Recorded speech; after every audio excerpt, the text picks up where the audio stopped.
che effetto le fa essere presente qui a questa presentazione nella sua città di Raffadali? So che diverse iniziative sono state fatte, ieri sera per esempio c'è stata anche a Palermo, oggi a Raffadali, ma Raffadali chiaramente è una cosa un po' particolare. Ma guarda, ho sentito il dovere di presenziare, perché questo giornalista e scrittore che non conosco si è presa il compito e la fatica di rileggere le carte processuali, ha scritto un libro, per cui credo che sia giusto che io quantomeno rispetti l'impegno di questo scrittore e giornalista che, ripeto, ho conosciuto soltanto l'altro ieri, che con la mia presenza in qualche modo onori il suo impegno. Dopo di ciò, per quel che mi riguarda, il processo e la condanna sono un fatto che attengono esclusivamente alla mia coscienza e alla coscienza delle persone che mi vogliono bene, e spero anche di quelle che mi hanno conosciuto e che credo possano in qualche modo ricordarmi per quello che sono stato. Non voglio più parlare dei fatti giudiziari, non ho astio, non ho risentimento. Ho imparato in carcere a parlare e a riflettere con me stesso e con la mia anima, e sono convinto di aver potuto superare questa prova solo perché ho riempito il mio cuore di atteggiamenti positivi, dimenticando e non avendo nessun risentimento nei confronti di nessuno. Sono qui proprio con questo spirito di serenità ed è quello che credo debba esprimere. Ho un impegno che ho preso con me stesso dopo aver vissuto una realtà difficile e per molti versi anche complicata dal punto di vista umano, ma una realtà ricca di solidarietà e di umanità. Ho preso il compito di far conoscere la vita delle carceri, di far conoscere quello che vivono le persone detenute, perché sono persone ricche di sentimenti, persone che hanno sbagliato, come d'altronde anch'io ero là dentro persona che in qualche modo aveva sbagliato, ma persone che hanno un animo, un cuore, sentimenti, famiglie, voglia di tornare a vivere. E se questo mio impegno potesse in qualche modo in un pezzo di società far conoscere una realtà vera, che non è una realtà di corpi chiusi dentro delle celle, ma di anime che hanno voglia di tornare a vivere, penso che questo possa essere utile non solo alle carceri e ai detenuti, ma anche alla nostra società, che diventerebbe più umana. Presidente, si riassapora la libertà, lei ha passato già le feste Natale, Capodanno con la sua famiglia, ecco, cosa ha provato, una sua riflessione? Credo che il sapore della libertà vero si possa provare solo dopo che qualcuno te l'abbia tolta e ti abbia privato di questo bene straordinario. Il giorno che sono uscito dal carcere ho sentito come se la luce nuova, che era una luce di un cielo aperto e non graffiato dalle sbarre, che era la luce innaffiata da una libertà che mi era mancata, l'ho sentita entrare nei miei occhi e arrivare sino al cuore. Ho provato una sensazione che è difficile descrivere, ma è una sensazione che vorrei trasmettere, perché le persone che vivono in libertà si rendono conto che è un dono straordinario, che va protetta, va custodita, se mi posso permettere di dirlo, sapendo che nel passato probabilmente non sono stato così bravo nel farlo, che possa essere vissuta pienamente, perché soltanto vivendo la vita e la ricompensa che la vita ci dà quando si vive tutta la vita, anche quella in carcere, è proprio quella di vivere, ci si rende conto che questo è un mondo straordinario. Noi abbiamo un'ulteriore fortuna di vivere questa nostra vita in una terra straordinaria che abbiamo il dovere di amare, anche se è difficile e anche se a volte ci procura qualche amarezza. Si aspettava questa accoglienza qui di domenica mattina?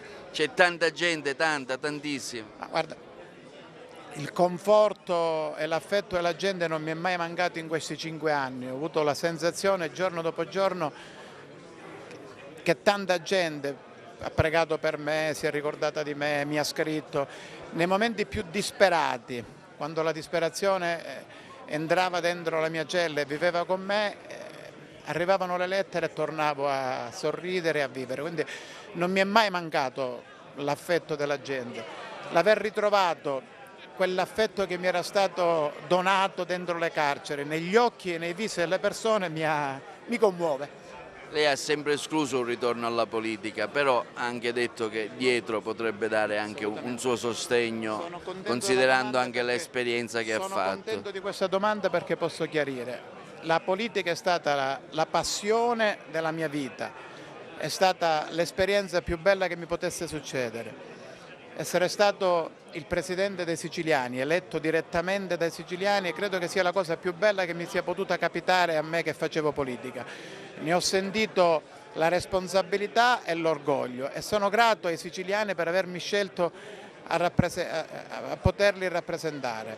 Se tornassi indietro, sapendo che il mio impegno politico mi riporterebbe in galera, io tornerei a fare il presidente dei siciliani sapendo che questo mi porterebbe in galera, perché nulla può esserci di così forte da impedirmi di vivere quella straordinaria avventura di poter rappresentare la mia gente e la mia terra. Ma è una parte della mia vita che è finita il giorno in cui sono entrato in galera. So che molta gente immagina e pensa e si illude, ma non è mai stato mio costume illudere e disilludere e dire no alle persone. Stavolta lo voglio dire con grande chiarezza, la mia stagione della politica è finita, farò altre cose, voglio continuare ad essere utile alla Sicilia facendo altre cose, ma mai più in politica, anche perché questa politica onestamente non la capisco e non è quella che potrei fare perché non la capisco. Lo dico con grande serenità. Questo libro è un libro scritto da uno scrittore che sa fare il suo mestiere, che ripercorre passi, la gente può leggere e capire quello che è successo. Non è un passo, se colgo la domanda, perché io possa fare la revisione. La revisione, come mi dice qualcuno, può servire perché possa essere ridato alla mia storia un verso diverso da quello che le sentenze hanno dato. Io mi sono convinto in questi anni, e oggi ne ho la conferma, che il verso della mia vita non può essere quello che è stato dato dalle sentenze, è quello che è nel cuore delle persone che mi conoscono, è quello che è nei sorrisi, negli affetti, nella testa delle persone che mi hanno conosciuto. E se questa è la valutazione che do del verso della vita, non credo che ci sia bisogno di una revisione perché la mia storia possa essere diversa da quella che è stata scritta. Io mi sento appagato dalla revisione che incontro negli occhi e nella testa delle persone. Non serve che ci sia un'altra revisione giudiziaria. Ho pagato, non mi restituirebbe la libertà che mi è stata tolta e quindi sono contento così. Io credo che la giustizia si vada rispettata sempre e vada rispettata soprattutto quando ti mette alla prova, perché è bello dire che si è rispettosi della giustizia quando non ti mette alla prova. Io credo di averla rispettata sino in fondo, ho bevuto sino in fondo la cicuta che mi era stata chiesta di bere e devo dire che l'ho ritenuto rispettoso soprattutto nei confronti non solo miei e della giustizia, ma anche delle persone. Rispettare le sentenze non è un dovere delle persone e non l'ho sentito come un dovere, l'ho sentito come un diritto, perché i doveri si assolvono a volte anche senza volerlo, per paura. I diritti invece si assolvono perché uno ci crede e perché uno ritiene che sia una cosa giusta. Per me rispettare una sentenza, anche se non la condividevo, è stato un diritto.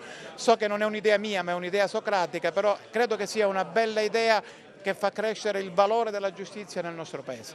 Sono stati 5 anni difficili, ho avuto la fortuna di poter seguire una televisione siciliana che trasmetteva per via etere, quindi era anche seguibile dentro il carcere, credo che sia una televisione ragusana, Videoregione, mi teneva aggiornato su quello che stesse succedendo.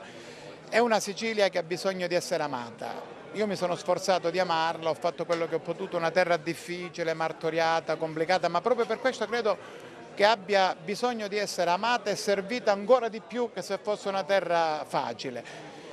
Io credo che che chi governi questa terra lo debba fare con amore e soprattutto con passione. Non serve urlare, non serve recriminare, serve stare accanto alle persone che hanno bisogno. Ho scoperto che in Sicilia ce n'è tanta, e tentare di mettere in atto tutto quello che serve per creare condizioni di produzione, di lavoro.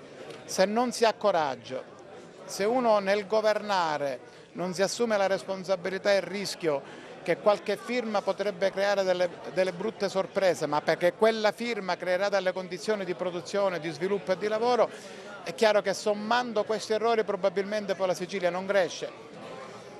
A me tutto è stato rimproverato tranne di non aver attivato la spesa, almeno quello me lo hanno riconosciuto. Io vedo che purtroppo la spesa negli ultimi anni in Sicilia, negli ultimi 7-8 anni in Sicilia sta crollando, allora credo che sia necessario rimettere in moto la macchina della spesa, soprattutto di quella comunitaria, perché questo crea lavoro, produzione e crea soprattutto benessere. Mi auguro che la Sicilia e chi sta al governo della Sicilia possa impegnarsi in questo e che la ami almeno quanto l'ho amata io.